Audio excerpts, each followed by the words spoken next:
आगे इसी के बाद पैराग्राफ दिया है, the next few days we are full of rejoicing.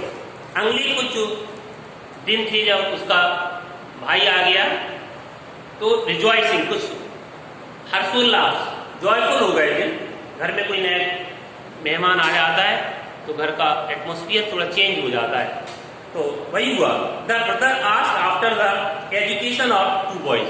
जो भाई आया है देख तो उसने सब लिया आंखों से, लेकिन बैठा अब पूछ रहा है, किससे पूछ रहा है? अपनी बहन से, कि आखिर ये दो लड़के हैं ना, इनकी पढ़ाई के संबंध में पूछ रहा है। He was told by sister, तो उसकी जो बहन थी फटिक की माँ, उसने बताया फटिक बाजी परपेचुअल न्यूसेंस, परपेचुअल कंटिन्यूअस, लगातार, न्यूसेंस एक तरह से बेकार का व्यक्ति हो गया है, ये उपद्रवी टाइप का हो गया है, चिड़चिड़ा व्यक्ति हो गया है, इरिटेबल भी हो गया, इवन लेजी आलसी हो गया, डिसोबीडियंट हो गया, वाइल्ड जंगली टाइप का हो गया। But Makhan was as good as gold, लेकिन जो माखन है वो एज सोना जैसे अच्छा होता है वैसे ही अच्छा है। क्वाइट शांत, कैसे? एज ए लेम, एक मेमने की तरह शांत है। It very fond of reading, और पढ़ने में बहुत अच्छा है, पढ़ने का शौकीन है। It means this sentence proves that she was speaking in the support of Makhan and she was speaking against Fatik. She was not satisfied with the behavior of Fatik.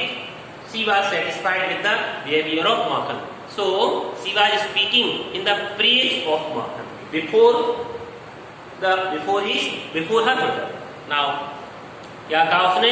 माखन का पक्ष लिया, माखन की विशेषताएं बताई और फटिक की बुराई की। December kindly offer to take the Phatik off, तो क्या होता है कि दिसंबर जो कि उसका भाई है वो क्या करता है कि फटिक को वह मतलब अपनी बहन से निवेदन करता है, ऑफर टू टेक, क्या निवेदन किया? ऑफर टू टेक, ले जाने का, हम इसको ले जाएं हिज सिस्टर्स हैंड।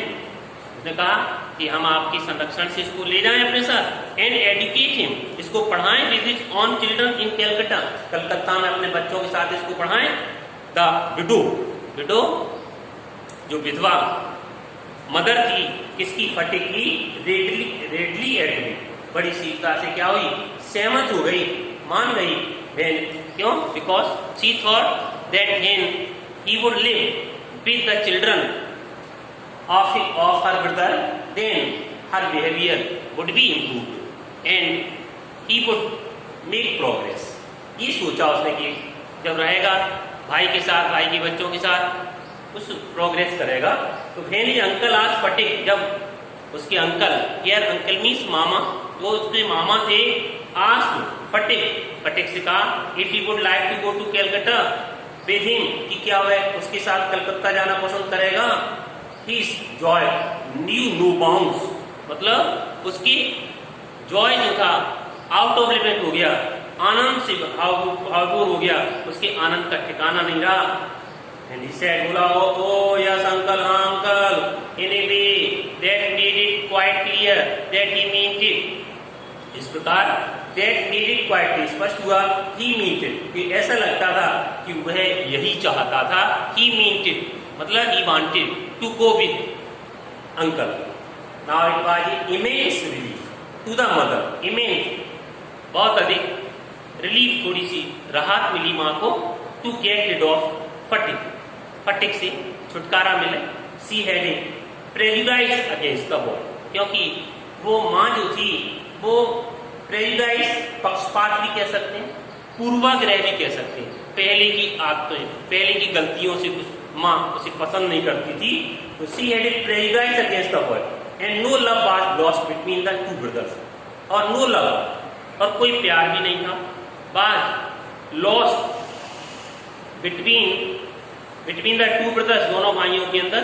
ये माँ को बड़ा दिक्कत था। she was in daily fear, बड़ा डर भी था माँ को, that he would either throw Makhan someday in the river, ऐसा ना हो शरारत करते करते लड़ते माखन को कहीं नदी में न डाल दे, न गिरा दे, और breach his head in A fight, और लड़ाई में कहीं इसका सिर न तोड़ दे, और run him into some danger, और कहीं ऐसा ना हो किसी खतरे में न डाल दे, और अदर इस तरह। वो माँ डाउटफुल थी, एट द सेम टाइम, ठीक उसी समय शी वाज समहाट डिस्ट्रेस, और वो कुछ उदास भी थी। क्यों उदास थी? माँ का प्यार, सोच रही है बेटा चला जाएगा तो अकेली रहना पड़ेगा, तो ये भी डिस्ट्रेस, थोड़ी उदास भी थी। To see Phatik extreme eagerness, क्या कि फटिग की जो उत्सुकता थी, किसके साथ? अपने अंकल के साथ जाने की, टू गेट, जाने की उत्सुकता को देखकर भी थोड़ी उदास थी वो। Phatik as soon as all was settled, Phatik क्यों ही ऑल वाज सेटल्ड, सब निश्चित हो गया, केप्ट आस्किंग हिज अंकल, तो अपने अंकल से वो पूछने लगा, हर क्षण पूछा करता था, when they were to start, क्या कब चलेंगे? He was on pins and needles all day long, उसके अंदर थोड़ी सी व्याकुलता थी। पिंस एंड नीडलेस यानी मतलब प्रफुल्लित होकर के वह तैयार भी हो रहा था, तैयार था, बिल्कुल हमेशा रेडी रहता था। ही वाज मतलब he wanted to go with his uncle, तो ऑन पिंस, व्याकुलता थी उसको वहां जाने के लिए। All day long with excitement, excitement उत्तेजना से व्याकुल था, अब मामा के साथ जाएंगे। एंड ले awake most of the night, और रात में सोता भी था तो जागता ही हुआ, मतलब कहने का that idea was full in his mind, उसके दिमाग में भरा हुआ था। That his mind was full of the dream of going Calcutta with his uncle, उसका मन जो है बिल्कुल अंकल के साथ जाने के लिए तैयार था। ही बेक्टेड ने सौंप दिया, ऑफर्ड कर दिया टू माखन, उसने माखन को क्या क्या दिया? देख रहे हो जाते समय प्यार उमड़ा है बड़े भाई का छोटे भाई के प्रति।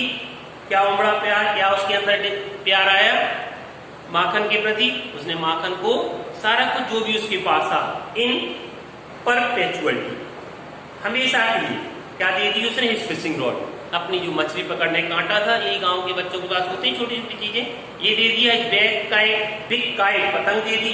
हिज मार्वल्स, अपनी जो भी कंची थी वो दे दी। इंडीड वास्तव at this time of departure, प्रस्थान के समय उसने अपने छोटे भाई को ये सारी चीजें दी। हिज जेनरसिटी, कहने मतलब जो उसकी उदारता थी टुवार्ड्स माखन, किसके प्रति? माखन के प्रति, वाज अनबाउंडेड, अनबाउंडेड लिमिटलेस, असीमित थी, इतना प्यार भाई के प्रति आ गया था।